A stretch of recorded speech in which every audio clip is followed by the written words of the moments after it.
Vamos conversar então com a deputada, a deputada Celina Leão, relatora do projeto que flexibiliza as regras para as empresas comprarem as vacinas. Deputada, boa noite, muito bem-vinda ao Expresso. Aqui Mona Lisa falando, a senhora me ouve bem?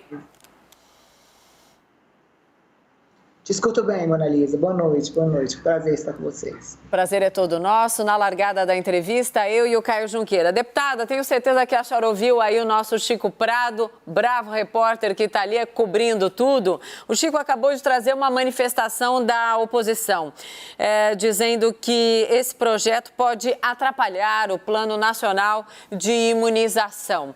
E também a história das emendas, mais de 20 emendas, foram todas rejeitadas. Como é que está essa discussão nesse momento? A senhora acredita numa votação ainda hoje ou a coisa emperrou de vez? Eu acredito que nós vamos votar o texto hoje. O relatório final ficou bem construído. Nós priorizamos aí a compra, desde que, pelo privado, desde que ele entregue também a mesma quantidade para o Sistema Único de Saúde, ou seja, não existe possibilidade de furar fila. Nós inserimos também no projeto, Mona Lisa, que os empregadores deverão também usar o mesmo critério do PNI, que é o Programa Nacional, né, de Imunização. Então, isso vai ter que ser seguido também dentro das empresas privadas. E a expectativa é que a gente vote hoje o relatório final e os destaques talvez possam passar para amanhã, mas a expectativa é que a gente consiga votar ainda hoje o texto final. É importante também colocar, Mona Lisa, que nós também fizemos uma previsão no texto onde nenhuma empresa privada pode comprar dessas empresas que já venderam para o setor público antes das entregas das doses ao Ministério da Saúde. Assim, para a gente realmente não deixar ter a história da concorrência desleal. Mas a expectativa é que a iniciativa privada possa adquirir essas vacinas e ajudar o SUS também. Esse é o objetivo principal do projeto, é atender o trabalhador. Sim, é uma pena que a internet não está muito a nosso favor, mas está dando para entender. Sigamos aqui então com a entrevista. Chega, Caio. Deputada, boa noite. Eu queria saber por que o primeiro projeto que o Congresso Nacional liderou a aprovação, aquele projeto, onde que o projeto do Rodrigo Pacheco falhou? Né? Por que ele não deu certo? Né? O que mudou?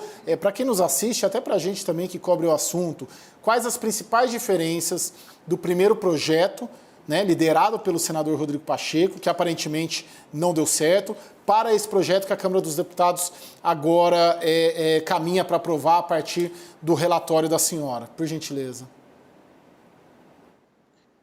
É importante colocar que o primeiro projeto que ele foi aprovado pelo Senado e foi aprovado pela Câmara, ele tinha uma trava legislativa. Ele só permitia essa compra do privado depois do grupo prioritário ser imunizado. Eu me espanto um pouco com a oposição fazer uma discussão tão forte em cima disso, sendo que no projeto 1011 da semana passada, eles incluíram vários grupos como prioridade. Inclusive, eu fui relatora dessa lei também. Então, essa trava legislativa impedia que o privado comprasse imediatamente as vacinas. O nosso projeto basicamente retira essa trava legislativa. Olha, você pode comprar, desde que seja de mercados internacionais ou de quem não pactuou ainda com o Ministério da Saúde para tentar trazer vacinas que foram aprovadas, inclusive isso é uma inovação também no nosso projeto, a gente permite a compra de vacinas que foram aprovadas pela OMS, mas que não foram aprovadas pela Anvisa. Então, também a expectativa é de trazer novas vacinas para o Brasil e o mercado privado, querendo ou não, ele tem uma agilidade muito maior do que o setor público, né? Isso não tem nem como contestar, né? Sim, sem dúvida. Deputada, a nossa analista Renata Agostini também participa. Chega, Renata. Olá, deputada, boa noite. Queria ouvir a senhora sobre esse último ponto que a senhora colocou. Ou seja, é possível, então, negociar, comprar vacinas que não tenham o aval da Anvisa. O Congresso já parou para debater esse assunto, inclusive imprimir mais celeridade à aprovação da Anvisa, mas o que a gente viu no curso dessa pandemia é autoridades reforçando a importância da Agência Nacional de Vigilância Sanitária avaliar os estudos, as informações fornecidas pelas farmacêuticas. Por que agora o Congresso está entendendo, então, que pode prescindir do aval da Anvisa? Olha, no nosso projeto de lei, a gente entende que um país que teve essa vacina aprovada internamente e nós colocamos também uma segunda trava jurídica e burocrática para dar uma segurança maior nas vacinas que forem entrar no Brasil, que sejam aprovadas também pela OMS, que é um instituto internacional muito criterioso, e isso está previsto no nosso projeto de lei. Ou seja, não é qualquer vacina aprovada fora do Brasil. São vacinas que foram aprovadas em outros países e reconhecidas pela Organização Mundial da Saúde. A gente entende que o momento é dramático, que nós precisamos agilizar isso. Muitas vezes a burocracia, o Brasil se perde na burocracia, como tem se perdido por muitas vezes. Isso pode agilizar sim e ampliar aí o número de imunizados no Brasil. Agora a participação é do Fernando Molica. Molica. Deputada, boa noite. A senhora disse que o projeto, o seu relatório, privilegia, usa os critérios utilizados, descritos no Plano Nacional de Imunização. Ou seja, as empresas terão que respeitar esses critérios na definição das prioridades de vacinação. Mas como garantir que esses critérios serão utilizados? Como garantir que empresas não desviarão essas doses? Como garantir que haverá esse tipo de priorização? Eu acredito que isso é dever do governo federal, porque ele com certeza vai regulamentar a lei e deve fiscalizar. A Câmara também tem como um papel, né, de fiscalização, mas a gente não tem realmente como prever que pode ter erro. Agora, quando você faz uma legislação, você não parte do princípio do erro, você parte do princípio do acerto.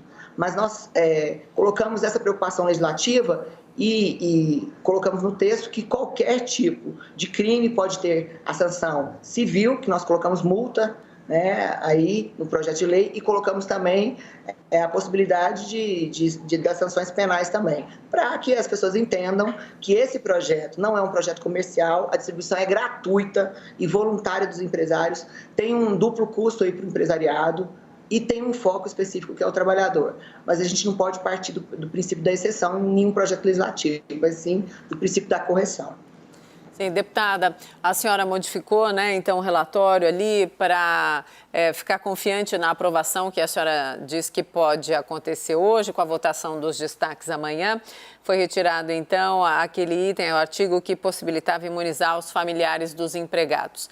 A minha pergunta é até baseada em toda essa história horrorosa em Minas Gerais, dos empresários ali que fizeram um esquema na calada da noite, e empresários esses que foram enganados por uma falsa enfermeira que aplicou alguma coisa, mas que não era vacina, provavelmente só soro fisiológico. Como é que a gente dá para o setor, que a gente tem visto ali, iniciativa aqui, iniciativa ali, escândalo aqui, escândalo ali, a credibilidade dos brasileiros para que seja, então, como a senhora disse, uma via mais rápida e tão correta quanto, que é o que os brasileiros precisam?